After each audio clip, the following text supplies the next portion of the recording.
Hello and welcome to I Am Geek. This is episode 222. I'm Katrin, and tonight I'm joined by the guy who animated a tiger. And if you say animation is easy, you be a liar. He made Chipmunks move and Yogi Bear groove, and when he walks into a room, he brings the doom. All of his work is first class. It's Chris! Yes. Nice. I didn't know I was going to do that. I did not know you were going to do that. Oh my goodness, that made me tear up with laughter. Oh, that was great. Faruq would be proud. I hope so. Because that's the whole goal of this, is we want to get him on the show, right? Oh, definally. He sees that, he's going to be like, this guy can do this. These guys are great.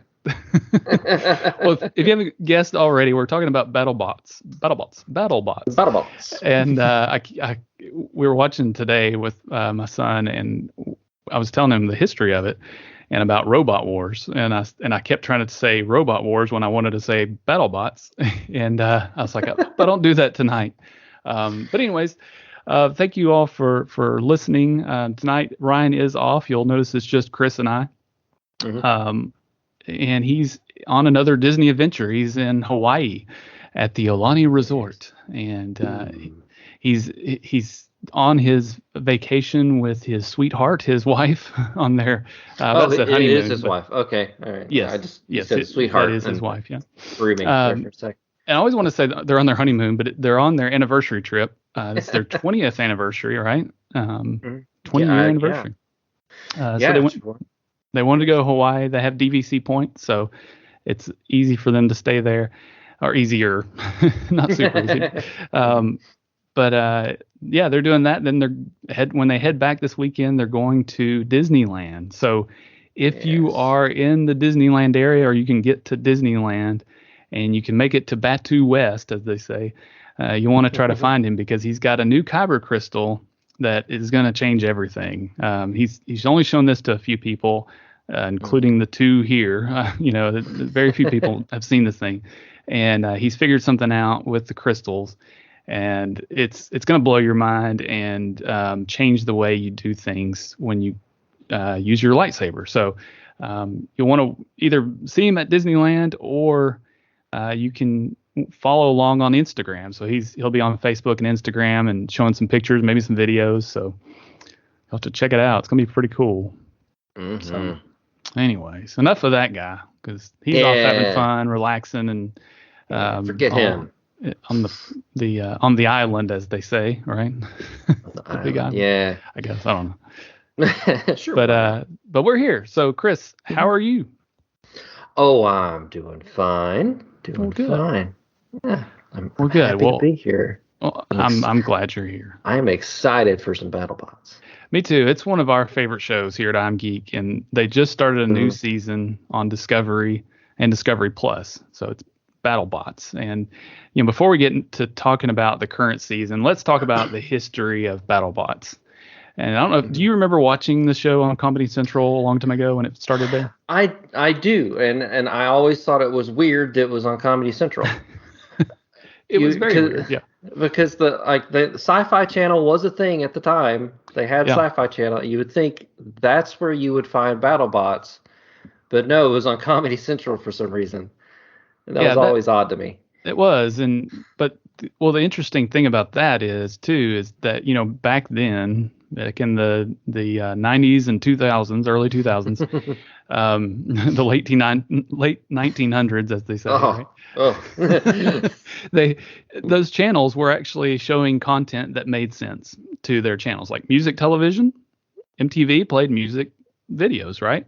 Yeah. That was when they started kind of backing off on them a little bit, I guess, in the 90s. But then like TLC, the Learning Channel, had things you learn about, right? And then Discovery had things you discover and learn about, and sciencey things, and Sci-Fi was actual history.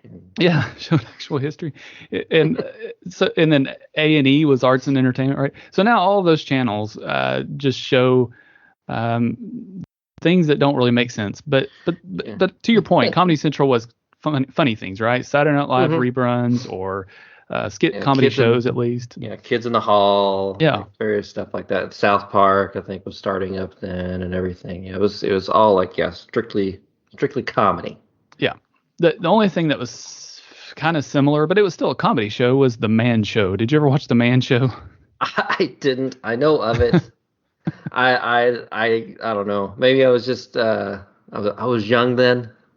Yeah. When it was coming on, and it was one of those shows like, I don't know, I should be watching this. I don't think I should be watching. Yeah, it was a little questionable, but it was kind of funny. But anyways, the idea was they wanted to bring this show on because they thought that it could work there, and they before it was on Comedy Central. So let's back up a little bit. Before it was on Comedy Central, there was a show called Robot Wars, and Robot Wars was a British show that where they fought robots. It's in the late 90s, and Comedy Central decided, let's make an American version of it. So, but before that, actually, I'm sorry, Comedy Central did start it. There were two events. One of them was in Long Beach, California in 1999, and they had a live event that was streamed online, which when I read that, I was like, that was in 99, they streamed events online. I don't really know what that means, but it was very laggy, I'm sure. But there were 40,000 viewers, which isn't a lot. But later that year, they had another live event in Las Vegas that was actually only available as pay-per-view. So they had more viewers, and it was more successful. So that's when in that year, I guess Comedy Central said, let's pick that up. And in the year 2000, on August 23rd, they premiered on Comedy Central, and they wanted to bring this in and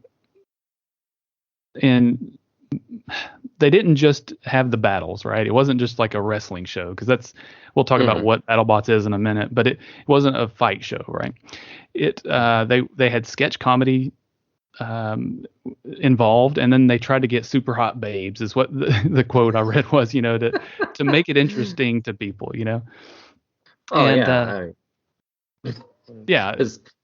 robots battling each other, not interesting enough. Not interesting enough. Right. You need really hot babes, right?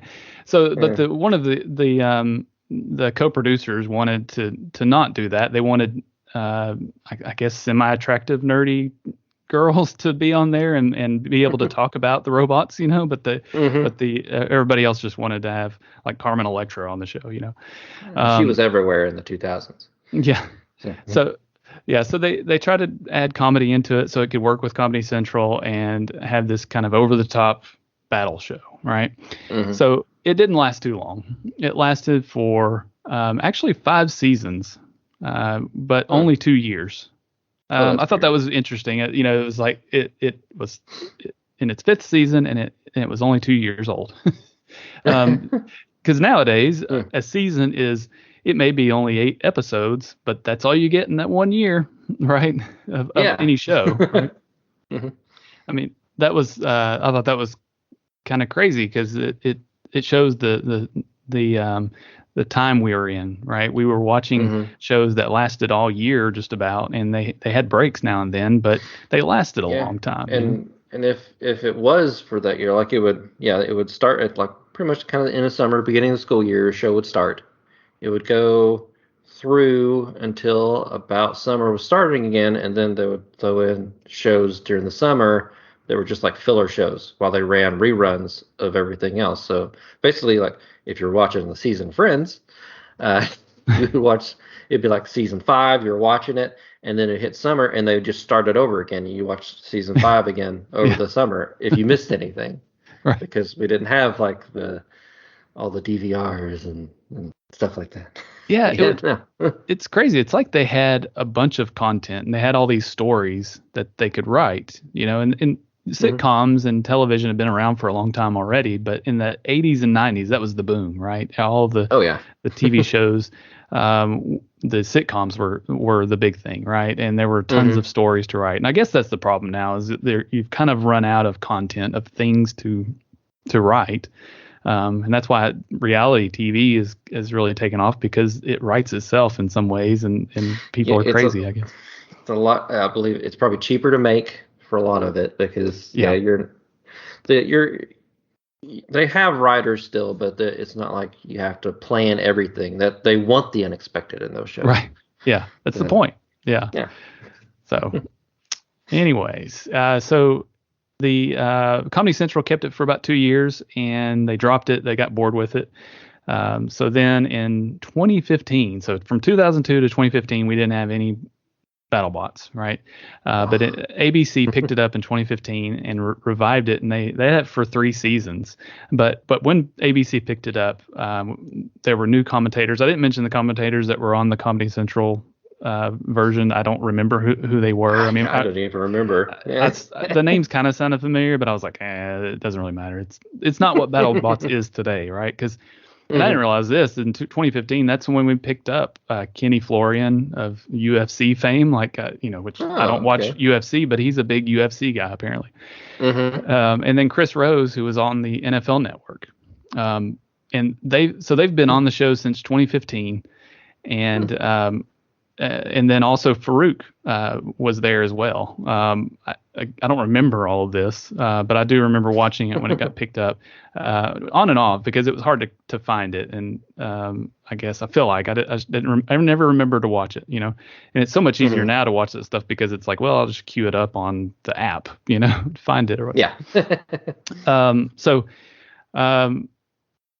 But they are what we know as the commentators and the voices of BattleBots. So like Faruq Tawheed, I hope I said his name correctly. And the thing is, I don't know if you've seen him on other shows, but there's a show called, I believe it's called Roots, something like Roots of something, I can't remember.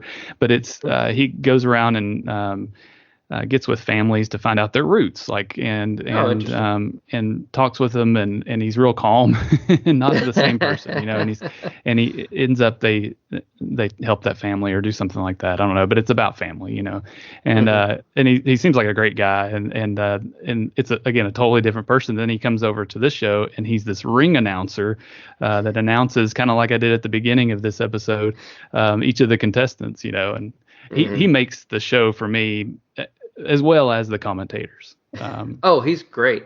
Every intro is just so different and so fun, and he just really plays it up. Yeah. And I have to wonder, is he writing all these things he's saying, or I'm sure they have some staff writers and stuff, but it just seems like it just really flows from him so well.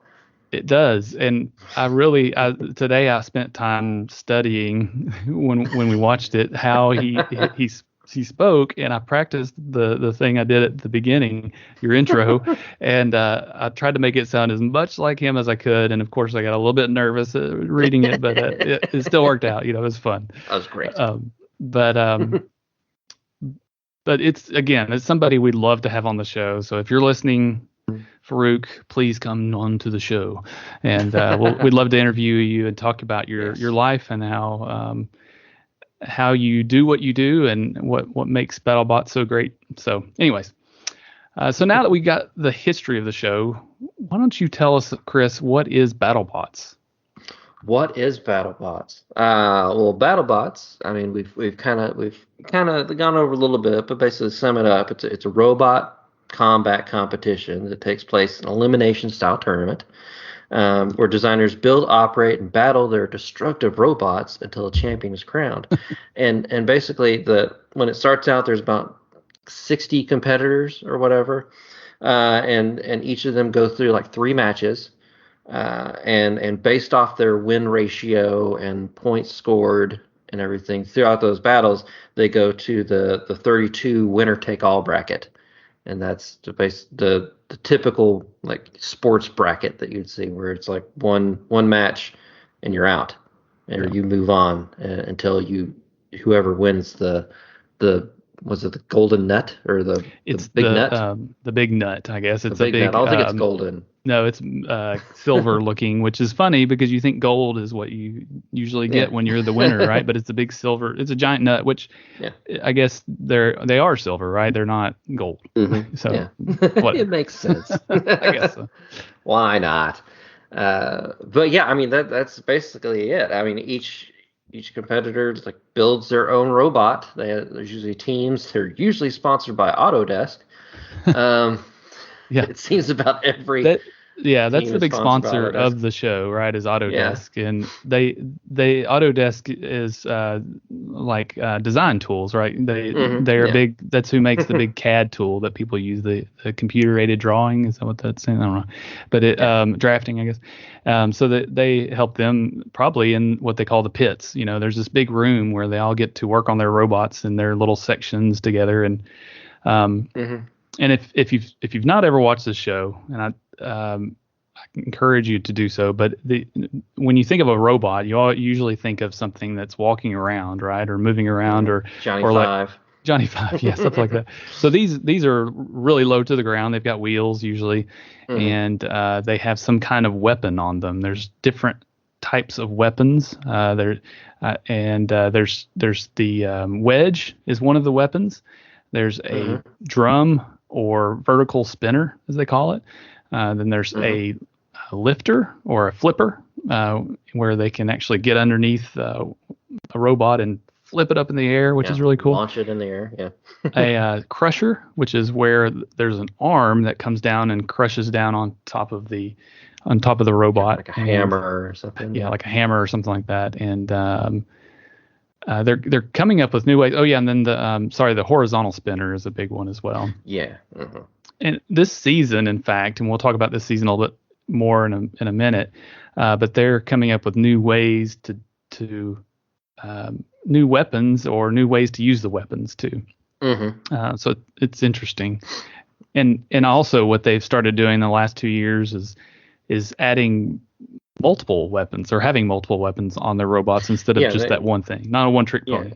Yeah, you can. A lot of them, they'll interchange their weapons. It's kind of based on who they're going to be fighting. So they kind of research who they are going to fight and kind of how they operate their robot, and then we'll switch up their weapons to kind of compensate or outmaneuver the other one a little bit better.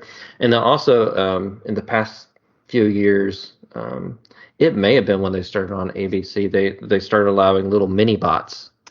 Yeah. And stuff, which a lot of times they don't do much of anything. No.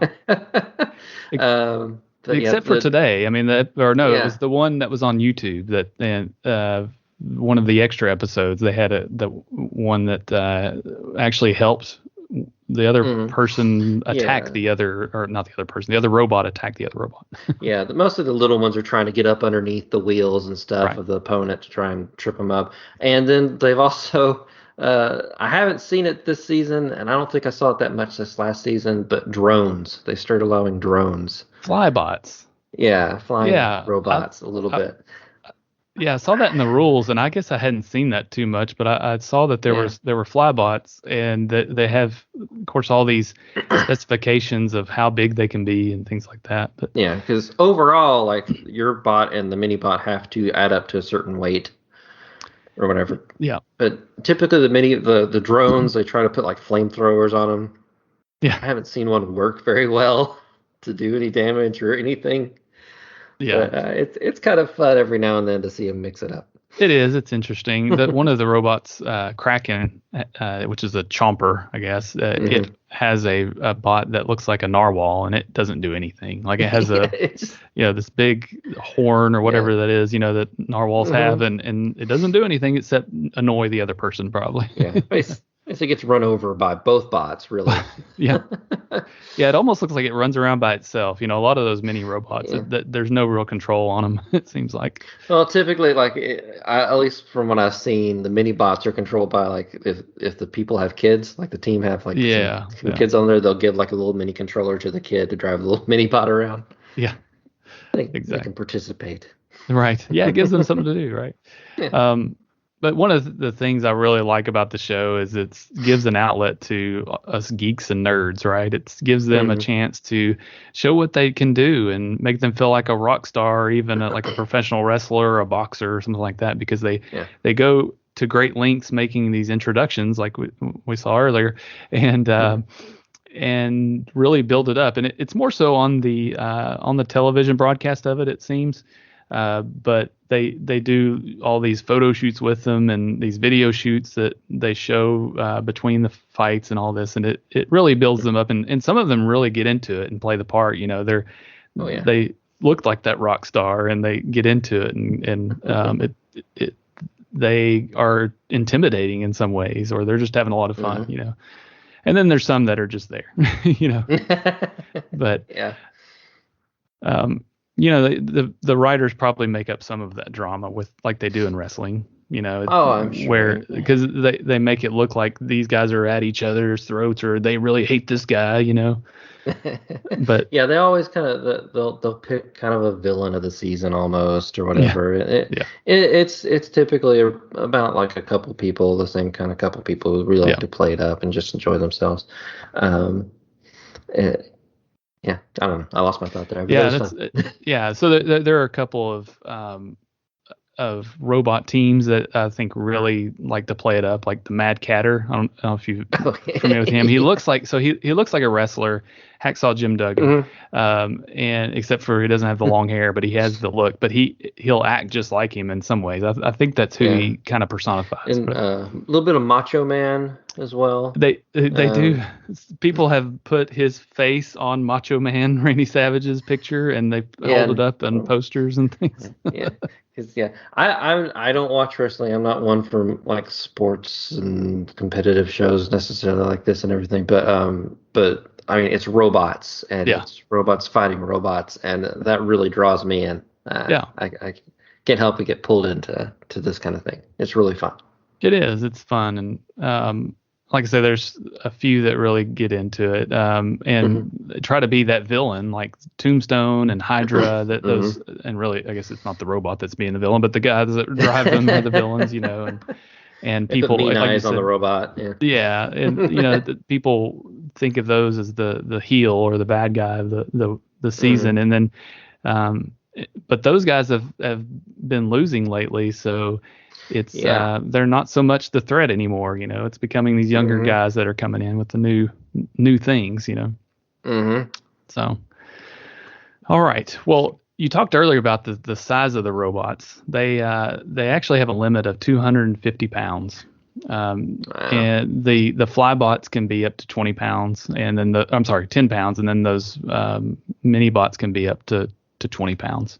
But you can't make it any bigger than 250. And there are some caveats, like if you make it a certain style, it can be a little bit bigger. Like that one, do you remember the one, I think it was last year, it looked like a walker, had all these legs underneath. It was green. Oh, yeah, that I forget the name of that one, but it's an older one that had wheels before, and they decided to try this like walker style.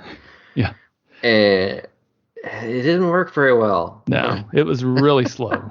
It was really slow. I don't even remember the weapon on it, but it was fire. I think it was just fire. So that I think it had like a almost like a hammer type thing to Might it. Have been a crusher. Yeah. But yeah, it was so slow. It was like I think it was at the limit of 250 pounds. Definitely. It was, but that was one of the caveats though, is if it's a walker like that, it can weigh more. I don't know why that's different, but that thing, you couldn't move it, but it also just couldn't move itself. It was the bad thing. They had a lot of problems with that one, I believe. But I looked at what makes that, how much these cost, right? How much does a robot cost? If I wanted to get into this, how much would it cost? And obviously these people that are building these are not doing it alone. They have sponsors, and the people that drive them aren't necessarily putting their own money into it. They're probably putting some into it, but they're the brains behind it, and they get to drive it, right?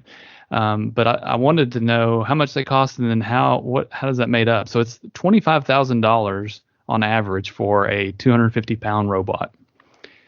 That's a lot of money. That's a nice car, right? Or probably not as expensive, as it used to be, right?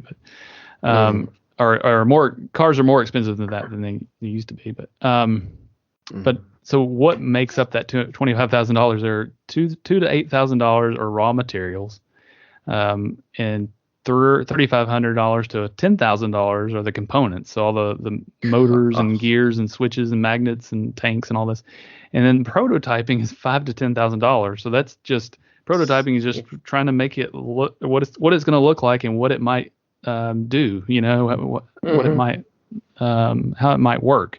So that's not even the, working robot. But.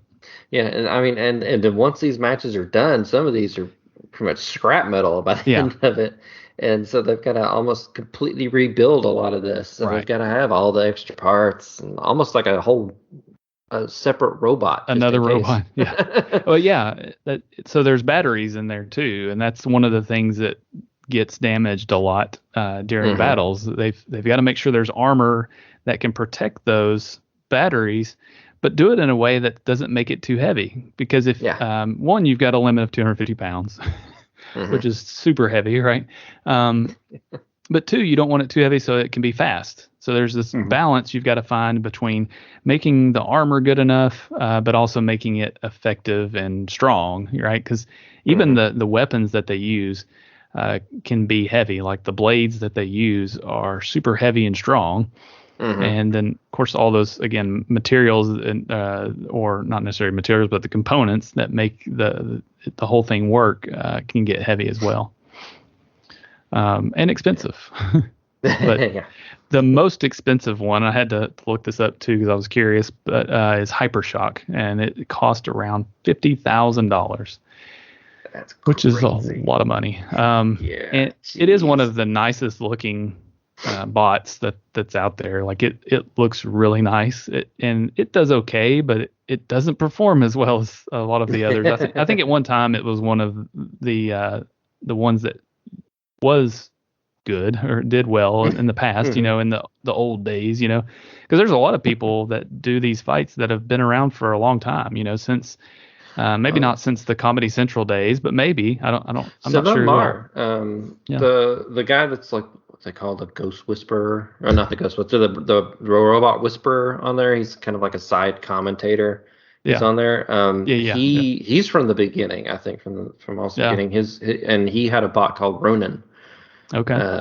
That he battled with, and now he's kind of like retired from that. He's moved on to actually just like commentating and about the robots and kind of being on the field with the builders to see what's going on. Yeah, it's really interesting. He's got some good insights on those robots, and that I think that helps to really bring people in, because a lot of this stuff is you think that you understand those robots, but then when you actually watch it and then you hear them talk, you're like, wow, there's so much that goes into these things, and that makes these work. And and then especially when they're in there with the bots and everything, like you can see the size comparison next to a human, and these things, they're giant, some of them. Right. It makes me wonder, like in like a robot, a zombie apocalypse, if one of these guys like just took his robot out and just like, it feels like they can mow down a lot of zombies with these things. Yeah. I kind of want to see that in a zombie show. Like it needs to be a BattleBot builder. Yeah.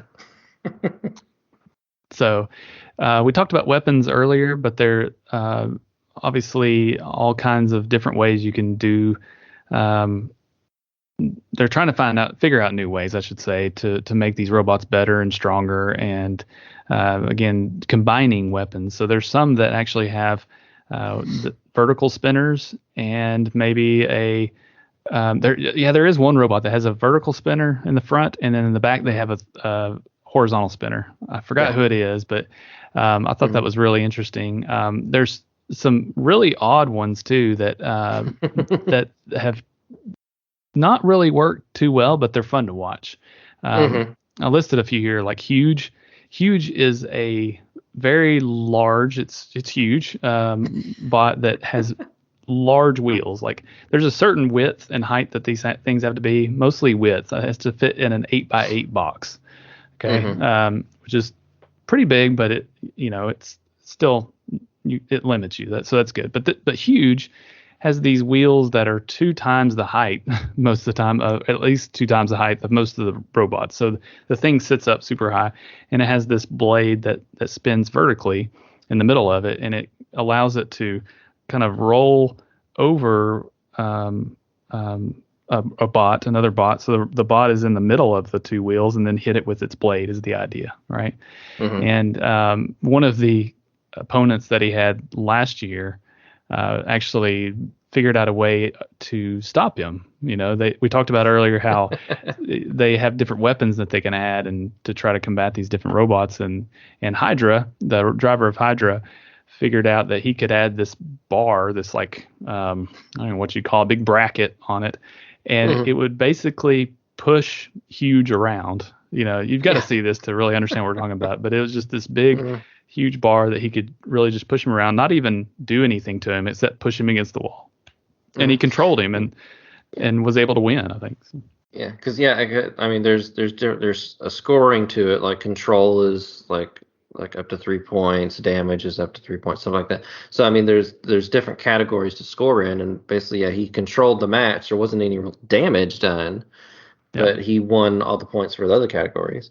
Yeah, there's a lot of them that are just shaped weird and done weird stuff. There's one when I was looking into this again on past like things. There was one called, where was it? Tentamushi. Oh. And I'd forgotten about this one, but I remember seeing it and was like, this is like, really? But basically, they used a saw as their main weapon, and it was in the middle. But then they had this big, so those like little sand things that children play in, and a lot of times they had like tops that you could put on them. A lot of them shaped like alligators and stuff. Yes. Well, it's like basically they took the ladybug top off of that. Okay. And then put it on top of their robot as like a capture device. Basically their plan was to basically run into the other robot, drop the ladybug lid, and keep it inside with the saw blade as much as they can. It never really worked, but it was fun to look at. Yeah. Those always kind of crack me up. The ones where they try to make it interesting looking. Like we watched one of the videos on YouTube. So they've added, they've really updated their YouTube channel recently, and they'll play some extra fights on YouTube, like on Sundays, or you can pay early on a different somewhere else. I can't think of where it is, but you can pay to watch some of these extra matches, or you can wait till Sunday. So we wait till Sunday. But also they have some old fights there, and ones that never aired. And you find out why they never aired, because they're terrible. One of them was a Black Widow, and it spider robot, right?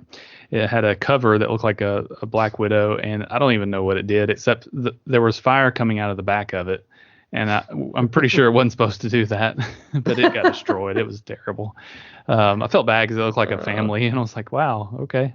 But it's, but yeah, there's one that's called Ribot, which is a good robot, but it has this, or in previous years, because it's different this year. It looks like previous years had like this foam covering on it that made it look like a frog, right?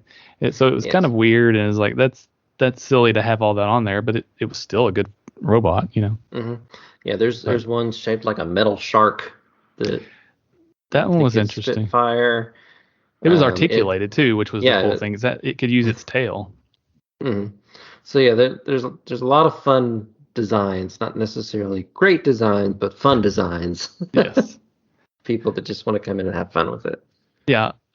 Another one is Kraken. We mentioned him earlier, and he looks like the head of Kraken. Well, looks like I guess a dragon or some kind of sea monster. Yeah, it's like a sea monster. Yeah, and it's a crusher type. So we didn't talk about crusher types too much, but crushers have an arm on top that squeezes their opponent. So just what it sounds like, it crushes the enemy, right? And this one has two very long, large teeth that sink into its opponent and try to burst the batteries. And I think he did that last year. He was able to get into the back of somebody and blow them up. Yeah, he hasn't done too well, but last season he actually did pretty well. And it's kind of the sharp teeth. Basically, they're trying to just bust into the other robot, and you can grab something and hold on to it for like a minute or so. I don't think it's a minute, but a certain amount of time, and you can drag them around, push them into stuff, but then you have to let them go. Yeah. And that's basically one of his. I haven't seen a lot of success with those types. No. But he did pretty good last season. So. Yeah, the thing with the chomping or the crushing robots like that is that they have to build up the power to be able to crush down onto something, and it's slow, right? It's not a quick movement, but it's a very strong movement when they can do it, and it's impossible to break. And and it can be very destructive, but it's so slow. So, but it's fun to watch them. Another very interesting one is one called Smee, and Smee goes beyond the size or hits right at the width limit. I believe you still have to.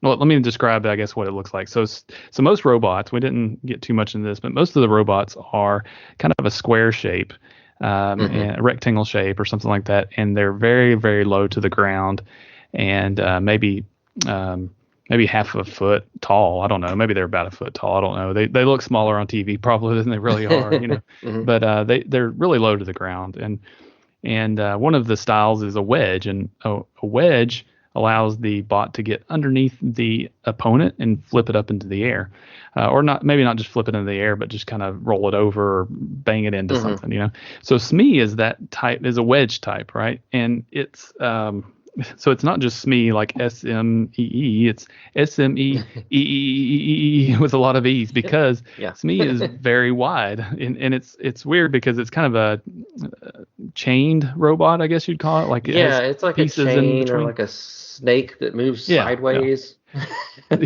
So it's this. Think of a line or that's in front of you, and it just moves forward and backward and kind of. It can fold up, right, and it can swing around and kind of trap its opponent in or do something like that. I don't know. Yeah, it's supposed to kind of like wrap around on both sides, and I think it's got like something on either side that like a weapon that kind of hits it. It's really funny looking. It's interesting. The one earlier we were trying to think of that has the walker is called Chomp. I have it written here. And Chomp. I forgot, okay. But that's the name of it. So I don't remember why it's called Chomp, but I think it did have a weapon that was a crusher. Yeah, it's got like a. Yeah. So so do you have a favorite kind of robot, a favorite type, or even a favorite robot that you like to watch or cheer for? Well, yeah, I kind of answer both that, I guess. I tend to like the horizontal spinners. Okay. A lot. The vertical spinners are cool too. The vertical spinners are good for like really hitting something and launching in the air. The horizontal spinners just they tend to do a lot of damage. Yeah. With their stuff, and yeah, probably. So it's kind of split a little bit. I have a favorite robot, but then I have a favorite robot driver. Yeah. And they're different. Like, probably my favorite robot is Tombstone to watch. Okay. They play him up as a bad guy or whatever, but really when they interview him and stuff, he's just having a good time, and everyone seems to be very friendly with him. No one seems to actually hate him or anything. But basically, like when he loses, it tends to be because his bot has so much power to it that it breaks itself. Yeah, there's a lot of energy that's coming from his bot because so he's a horizontal spinner. So he has this blade that's in the front that's a couple inches thick, and it's probably 2 or 3 feet wide or long, I guess let's just say, and it spins in front of the bot basically. But to build up that speed, it creates again a lot of energy, and once it hits something, it can go flying and injure itself. Like when these things start going at full speed, a lot of them sound like a plane taking off. And like the floor is like this like hard rubber or whatever, and they'll take chunks out of the floor. The battle box itself, this thing is taking place in, is like bulletproof glass, like super thick or whatever. And sometimes when things get broken off these robots, they'll hit the glass and take a big chunk out of it.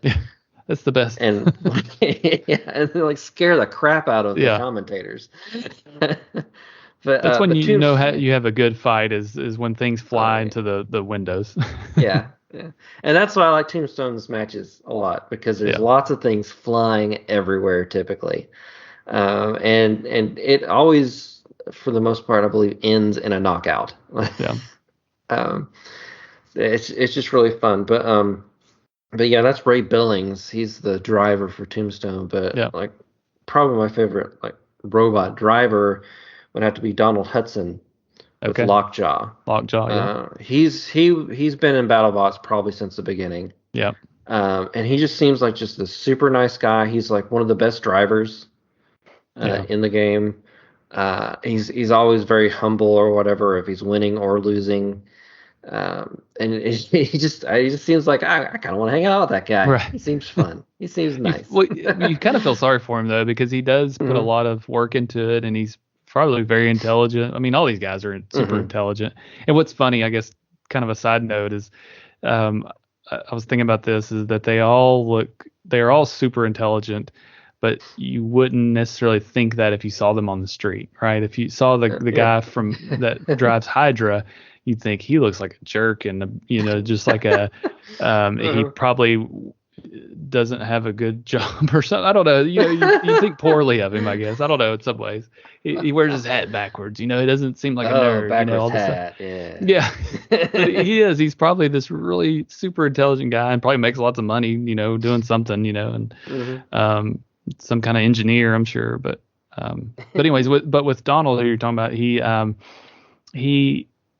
has a good bot, but he doesn't seem to win as much as he used to. Like, he used to be one of the top winners, but the young guys are really coming in with all these new ideas, I guess. Yeah, there's a lot of weapons that a lot of people, basically, the newer people coming in, like, they're aiming for these veterans, like, and they're building their bots in order to take down those bots. Yeah. And so he hasn't done a lot of winning, but he's still just one of my favorite drivers. Rock guys in the game. It's really good. Interesting. So my favorite type of bot is the vertical spinner. I really like either the drums or the one where it's got just a disc that's in the middle.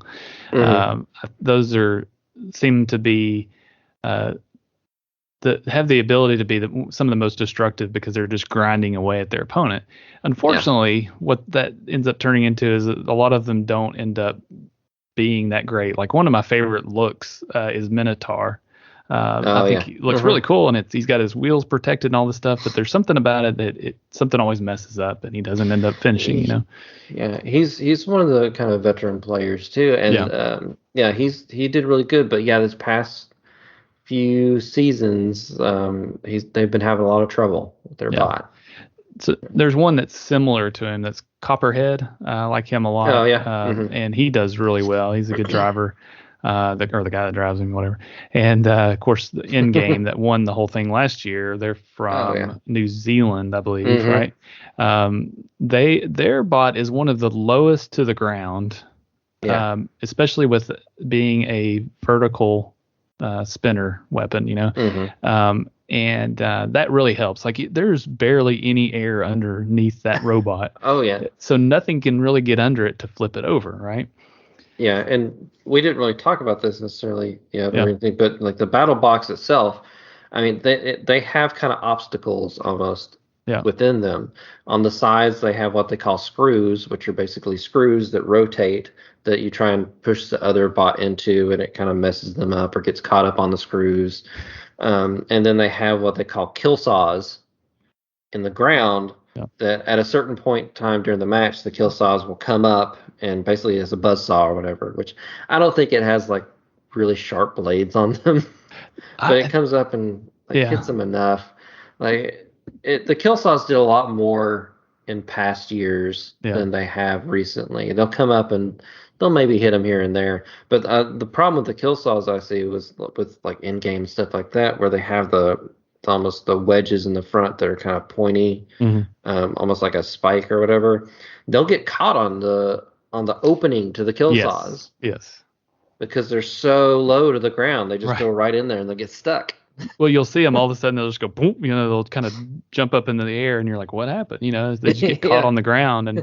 And part of the problem too is there are all of these great hits where these blades end up hitting the floor and creating these huge juts or into the divots ground, divots, and stuff will get caught in it, and they'll, it's just over time, and they can't do anything about it. There's nothing they can do in a season, which, we didn't talk about this, but this season was recorded in September, within a week or less. Like, it was almost like a weekend, I think. It's really not long. I actually looked at buying tickets for it because I was like, I really want to go to this, and it was in Las Vegas, and it may have been a week, but they do all this really quickly and then make it into 8 or 9 week show, which is keeps it interesting. I'm fine with that, whatever. But yeah, there's no way they could just go and fix the floor, so it's going to be those issues. But they changed up the floor a little bit this year, so that they've, we mentioned the screws and the saws, and along the walls they have these kind of rough areas that stick out, some texture, some metal pieces, and that's always been there, so you could ram people against it. But then on one side, they've kind of made this platform that sticks out quite a ways, right? And it's weird because it creates this tight corner, kind of a boxed in corner, and if you can get somebody stuck in there, and it's hard to get out, right? You really put somebody in the corner, and makes it interesting. Yeah, they call it the upper deck. Yeah, the upper deck, right? It's a fun term for it. Yeah.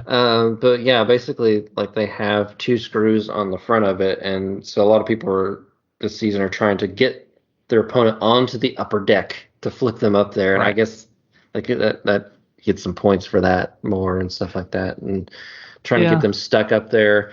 Yeah. The thing I've seen with the upper deck is the full body spinners. We haven't really talked about this. The full body spinners are like the whole robot just spins. It's like a platter almost. Yeah, it's a big horizontal spinner that's just like a plate or whatever, a platter that just spins. Shield. Yeah, like a shield. And really with those, you want to keep them away from the walls, because if they hit the wall, they're going to go bouncing, shooting across the thing, and probably damage themselves. This has made more wall space for them to hit. There's more places to hit. Yeah. Seems a lot harder for them to kind of manage themselves within the space. So it's definitely seems detrimental to them. Which I'm so glad they did something. I never would have imagined that would be something they would do, but they needed to keep people interested and not just be, okay, it's more robot fighting, right? You had to change something about it. Either you add more combatants, which they do, at the end of the season, they'll have a big, kind of like a big Royal Rumble, in there, but you don't want to do that all the time, and you don't want to add more weapons or things like that, because they do have these big sledgehammers too that you can you can hit with a button. Like each side has their own hammers, so if your opponent gets near your hammer, you can slam down on them with the hammer. So so anyways, they added this platform. I think the idea of the platform is you can send somebody right where the screws are and then up onto the platform, and then if they try to get down, most of them, when they try to get down, are going to flip over and be stuck or something. They're going to get hurt with the screws or something like that. So but the 2 that have gone up there, that's been the end of them. So something happens when they go up there. You mentioned the vertical spinner that looks kind of like a shield, and there's one his name is the Shredderator, Captain Shredderator. Captain Shredderator. Basically looks like Captain America's shield. Yeah. And he never wins, right? And he's already won this season. Against Tombstone. Yeah. Yes, of all places. That was the craziest thing. Yeah, the moment they said that was going to be a match, it was Captain Shredder versus Tombstone. I was like, oh, Tombstone's just going to wreck them. Like they never win. They're just like they're going to be like one hit and they're going to be gone. Right. But yeah, that match, for some reason, like I said, Tombstone just they did themselves in somehow, and they get caught fire. They caught fire, yeah. I think what happens, and they get to test in their little test room, or what do they call that? The test box, I guess. That's outside, and there's been some funny things that have happened out there with some of these bigger bots that have these huge blades or whatever. But they get to test there, but to really be in a battle, you don't know what's going to happen until you do it, right? And if this is the first time they've been in a battle in a long time, they may be trying new things, new kind of battery, new blade or whatever. And the first ones are usually not good for the people that are really trying to do something new, right? They're trying to be better. Yeah. Like Tombstone's just trying, he's still getting far into the tournament, but he's not winning, right? So he's like, I got to try something new. And of course, whatever it was probably was part of why he didn't do well, But it actually, he'll bounce back. Yeah, but I mean, Captain Shredder, I think is actually a good matchup to him, because of the height that Tombstone's spinner was against Shredderator, it seemed like the blade was kind of hitting it, and Shredderator has like an angle, and it seemed like kind of hit it and it would skim upward, so it wasn't quite getting the full hit on it. It was actually a good matchup, surprisingly. It was surprising. So, so the first week, let's talk a little bit about the first week matches. Hopefully we can remember what all happened, but the first match was Sawblaze versus Minotaur, and I think Sawblaze won that one, right? So Sawblaze is a crusher type, I guess, is what they call it. It has like a hammer with a saw on it. Yeah. Basically. And this was the week of fire. Yeah, last week was true. The week of fire. Like everything seemed to be catching fire or shooting fire, or just fire everywhere. Yeah, so Sawblaze is the type of robot I want to like, because it looks cool, because it has this arm that has a spinning blade on it, and you're like, that thing should be really good because it can just chomp down and cut into things, and it does pretty well. Like they get pretty far. I think it just can't go really fast when you want it to be super powerful. So, but and it comes down hard, and that's what happened in this match. Is like they hit Minotaur like a couple really good hits. Yeah, and that dislodged something, and it caused it to catch fire, and basically like Minotaur went the whole match. Yeah, like, they didn't get a knockout, but they were on fire the whole time. Yeah, like inside everything was burning, but it still kept moving. Yeah, that was crazy to me. Yeah, and again, some of the bots have fire as a weapon, so it's funny how sometimes they'll shoot the flames, and it doesn't really seem to affect the bots too much. And a lot of the components are metal, but the wheels are often rubber, right? And you think, these are going to burn, but they don't seem to burn. It's basically they're trying to get that fire inside, right? To burn the wiring, kind of melt stuff in there. Yeah. But a lot of these bots are built so like just tight, compact in there that you can't necessarily get in there. So I think that's where Sawblaze is good, because it has the hammer to try and break in, but then it has the fire to shoot when it does break in. Right. So pretty good. It's good. I'm looking through here. I don't want to go through every one of the fights. We talked about Captain Shredderator and Tombstone. That was a good battle. Of course, Endgame and Hydra. So Hydra again was the villain from last year, really, that everybody didn't. He thought he was the man. And his bot is a flipper. So the flipper gets underneath the robot and has an arm that just kind of springs and flips the bot into the air. And usually he does flip them really high, and it can be very deadly. But he had some problems and ended up losing to Endgame, which is the returning champ. So he got one flip in, and then that was kind of it. It kind of broke and it started smoking, and Endgame won by knockout. Yeah. But one of the other matches that I liked was again because of fire. It was Free Shipping and Blacksmith. Okay. Which, Blacksmith has a hammer and Free Shipping has like a lifter, but they both like shoot fire. Yeah. And at one point, it just looked this giant fireball was just going around the ring, because both of them were just together, just shooting fire, and they were just both engulfed in flame.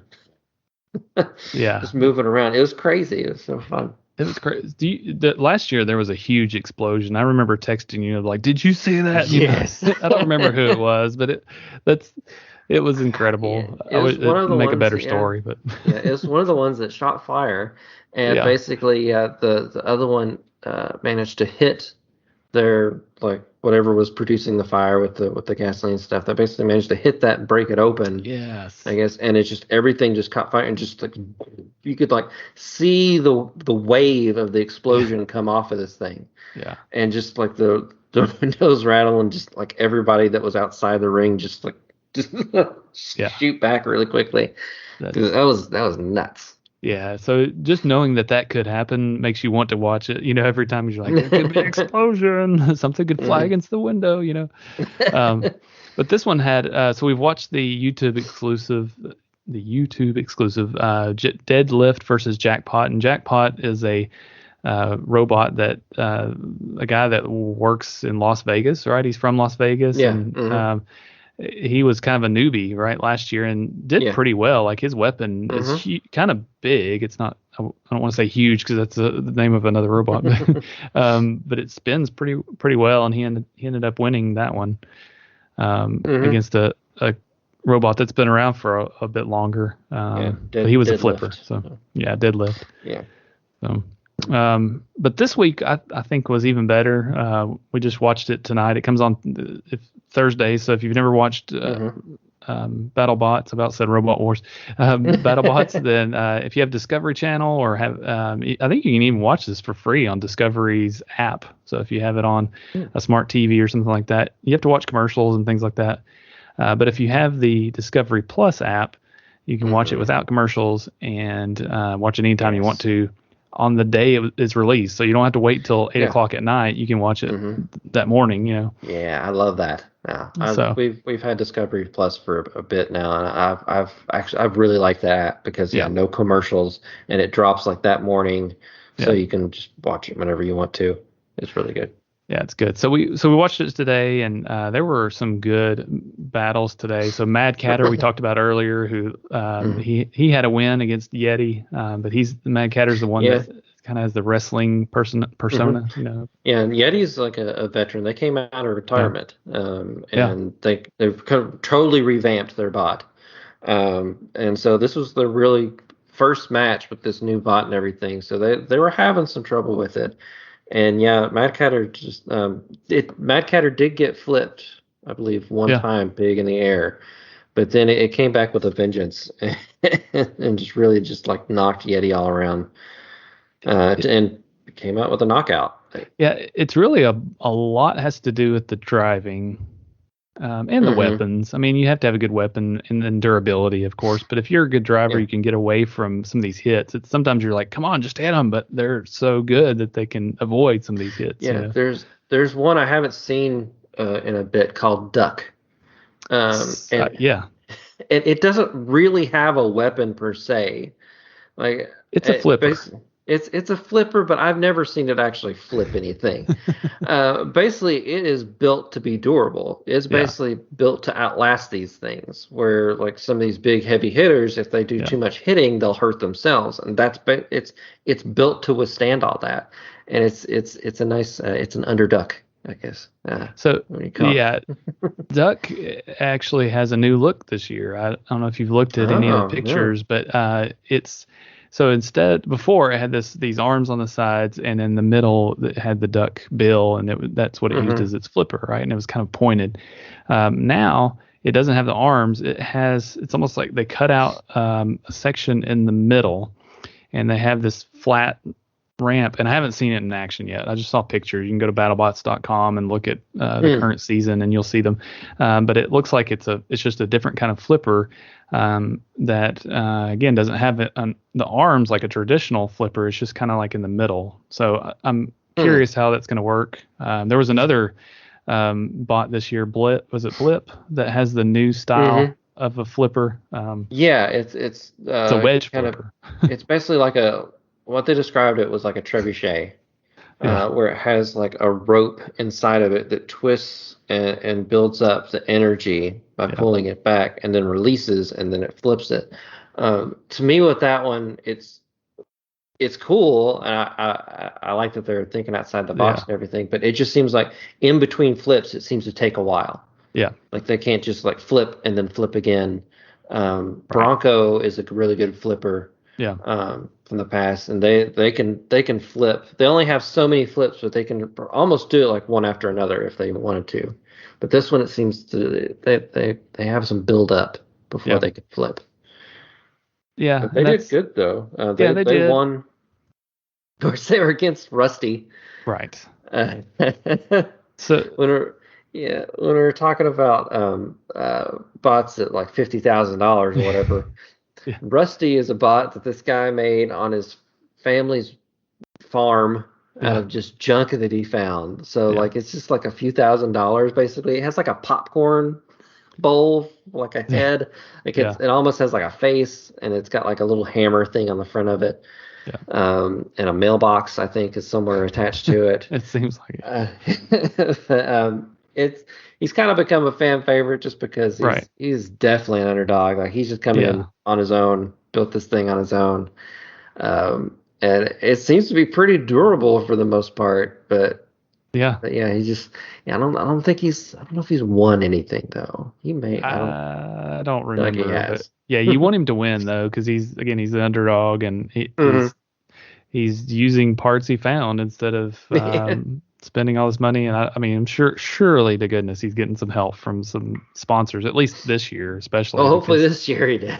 But it still hasn't changed much. And I mean, why change? I mean, and he probably just enjoys doing it, so it's fun. Yeah, it seems like he's just having a good time, winning or losing. Yeah. He's just like, I'm here. He like admires all the other builders, and he just wants to be there. Yeah. So another robot, you're talking about how Blip, it takes him a while to build up that energy. Tantrum is kind of similar. It's an interesting bot in that it's a vertical spinner, but it also punches. This one, it's like the spinner in the middle slides to the back, and it spins and builds up energy, and then he can push a button and it can hit and it can hurt when it's spinning, but he can hit a button that'll send that weapon forward and punch the other robot, which is pretty cool, but it is slow again, Yeah, and like they showed up maybe a few seasons ago, and like they weren't doing well at all when they first showed up. They had a lot of problems with that bot because I mean, I'm sure it's very complicated, everything going on to get that to work right. But then, like starting last season, they started doing really well. They faced against Malice tonight, and they took Malice down. Like basically, they did one hit at the beginning and took out their weapon. Which is crazy. Yeah, and then there was another spinner, Bloodsport, that battled tonight, and I like Bloodsport. He's really low to the ground, has a spinner on the top. He has one of those big tubes on the top, and my wife says he looks like a snork. If you remember the cartoon. Yeah. But it helps him self-right. So that's one thing we didn't talk about is a lot of a lot of these robots will end up flipping over because a lot of the weapons cause you to flip over, and a lot of them will include a mechanism to self-right, and it could be just a lever that pushes it over, and then they use their wheels along with that. But Bloodsport has this big tube that's kind of curved, and if he gets flipped over, he can use his blade and his that curved piece to kind of turn it and flip over usually. But he didn't tonight. No, he could. That's mostly because he went up against Whiplash. And Whiplash they've been around a while. It started with a father, I think, and then he handed it off to basically his two sons to drive Matty Vasquez. Matty Vasquez. He's like the best driver in the game. Yes, He's amazing, like how he can maneuver in the ring. And that's basically what he did. He pushed him around and drove circles around him, and he got him up on the upper deck. And that's where he got stuck. He got stuck up there. So, he made it happen. So I'll be curious to see the special YouTube episode that'll be on Sunday. Again, there's a way you can pay for them, but I don't, I'm not going to pay extra. Sorry, BattleBots. Not doing that, but it'll be interesting to see. Sub-Zero is a good flipper as well, I believe, if I remember correctly, and then Shatter is a crusher that has a pretty cool design on it, like these almost like a mosaic style armor or whatever. Yeah, which are meant to come off. Basically, they're meant to take damage and then fall off. Yeah. And Sub-Zero, I mean, it's a Mortal Kombat. That's right. It will freeze. No. One of the things they've done is they sell all kinds of merchandise, right? But they also sell toys. I don't know if you've ever seen the toys. They sell them at Target. Yeah. So they're pretty cool. So Hexbug makes these, and they've made them to look just like the popular robots. So they're not all the robots, but they're the top ones, right? So there's a Tombstone, and I think there's a Witch Doctor, which didn't talk about Witch Doctor, but it's another vertical spinner in the front, or drum, and then not drum, spinner. And looks like it has a rib cage on the back of it, right? It's pretty cool that it's self-rider. The structure's great. But they make these cool robots. I'm curious. They're about $70 for a pair of them. You can buy the arena, which is super interesting. I don't know how interactive it is, but you can buy this big box basically to fight them in, and it's like $120, for that. So it's neat, but we've had some of the Hexbug toys, and they're fun for a little bit. Then it's just like, okay. Well, I remember quite a while ago they had BattleBots toys before these, but it was more of a like build your own, where they had like different parts, and then you could put them together and then battle them together. Cool. Yeah. So it had like a spinner or a hammer or something. You piece it together and then you battle them. I don't think they did well, but I think the was it Sawblaze? Yeah. Had their little toy. There's like a button that each player hits before the match starts, and he used that to hit the button with last week. That's cool. Yeah, the ready button. So they'll say red team ready, blue team ready. But yeah, they've also tried to make video games. That was the thing I was really interested in. Is like, is there a video game for BattleBots? And so one game that's kids play is called Roblox, and Roblox is a kind of a sandbox game where you can make other games, right? And it's pretty cool. But you can there are some BattleBots like games. I don't know if they call them BattleBots, but it's basically BattleBots, and they have some of the characters, or not characters, but the robots there that they have in the show, and it doesn't work. It doesn't work well anyways. I tried playing it one time and I was like, this is terrible. But they did actually make a couple of video games, or at least one that was called BattleBots. Another one may have been like Robot Wars or something like that, but it didn't do too well. So I haven't tried it out, but I always thought that would be fun. A couple of years ago, I made some Lego BattleBots. So my son has tons of Lego, and we made a Tombstone like one, and some other like a vertical spinner, and it was a lot of fun. I mean, they don't move by themselves, but you can move them around with your hands. So that was kind of fun. Cool. But anyways, so it just started. We've just got a few more, several weeks hopefully of BattleBots. I don't remember how many seasons or how many episodes they usually do. It's probably like 8 or something. I don't know, but yeah. I mean, it'll be a few episodes. Last year they also did another one where Bounty Hunters, BattleBots Bounty Hunters, and they did a little bit different to where I guess since like COVID and everything, and they had all these people there, they're just like, well, let's do something else too, since we've all quarantined and we're all here. They basically like picked like one of the veterans, like Bronco or whatever, and the newcomers battled each other for the right to face them. Yeah, they call it bounty hunting because they're going after the big guys or whatever. And it was fun. It's on Discovery Plus as well. That was just like a few episodes, but it's still like robots fighting robots. Right.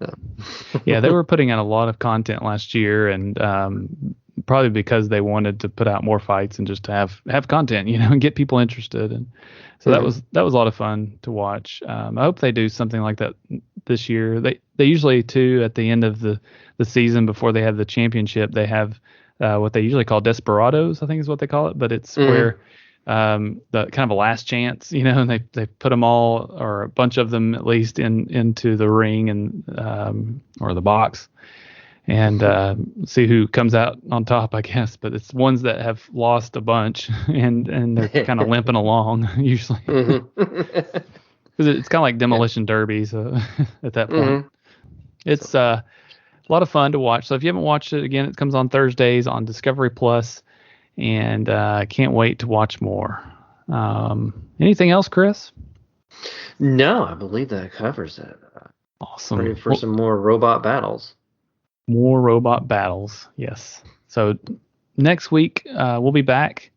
We'll be talking probably about Ryan's Disney trip. So a week of I am Disney. We are starting our new kind of format that we're doing, where last week we had I Am Marvel, and this week we're kind of making this work into I Am Legend, which will normally be about some sort of legend that's happened, like a what do you call it, cryptic, or some kind of mystery or things like that, or ghost hunting. And then again, we'll have the I Am Disney, and I believe is there one more? Marvel, Wars. Disney, Star Wars. So I'm Star Wars. So we'll have a Star Wars episode soon, and talk that. So again, this has been episode 222. Thank you for listening, and thank you everyone watching the live stream or watching this on YouTube later. Be sure to check us out on social media. You can find us on YouTube, Instagram, and Twitter, and Facebook as I Am Geek Show, all in one word. Be sure to look for Ryan this weekend on Instagram. I think it's on Sunday when he's there, when he's in Disneyland, again, to show off his new Kyber crystal for the I Am Geek shop on Etsy. But you can also join us on Facebook. Our group is called I Am Geek-I Am Group. And we talk about things on the show, or just talk about general geeky things that come up during the week.